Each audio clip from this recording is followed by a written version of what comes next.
சாய்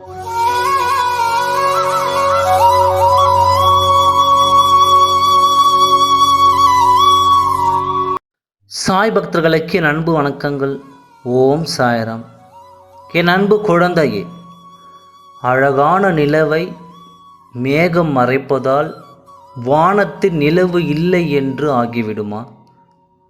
உன் அழகான வாழ்க்கையை பிரச்சனைகளால் மறைந்து இருப்பதால் உனக்கு அழகான வாழ்க்கை கிடைக்கவில்லை என்று ஆகிவிடுமா?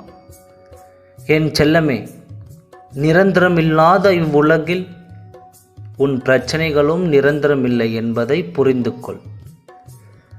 உன் அழகிய மனதையும் நல்ல குணத்தையும் பார்த்து நானே சில நேரம் ஆச்சரியப்பட்டிருக்கின்றேன்.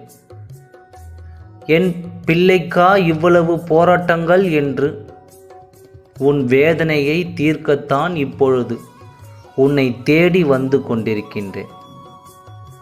சாயப்பா, என்னை எப்படியாவது காப்பாற்றுங்கள், என் மனதிற்கு அமைதியை தாருங்கள் என்று ஓயாமல் நீ கேட்பது என் காதில் விழுந்து விட்டது.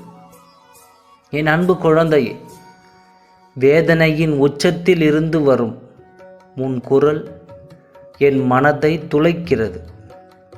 நீயே ஆச்சரியப்படும் அளவிற்கு உன் வாழ்க்கையை சிறப்பாக மாற்றுவேன்.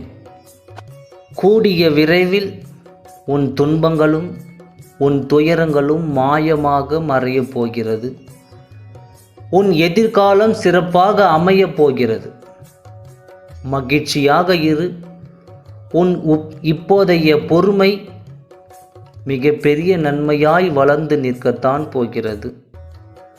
நான் சொல்வதைப் போல் பொறுமையோடும் நம்பிக்கையோடும் இருந்தால் நன்மைகள் சுடர்விட்டு எரியும்.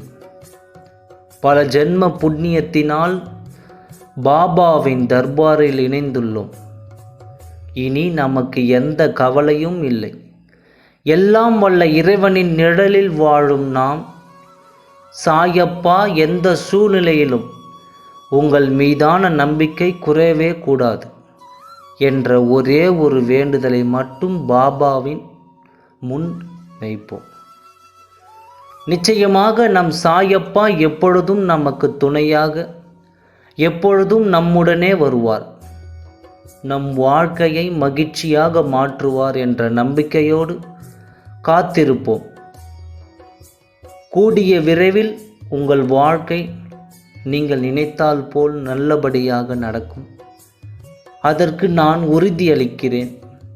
சாயப்பாவை நம்பியவர்களை சாயப்பா என்றும் கைவிட்டதாக சரித்திரமில்லை. ஆகவே நல்லதே நினை, நல்லதே நடக்கும். ஓம் சாய்ராம். நன்றி, வணக்கம்.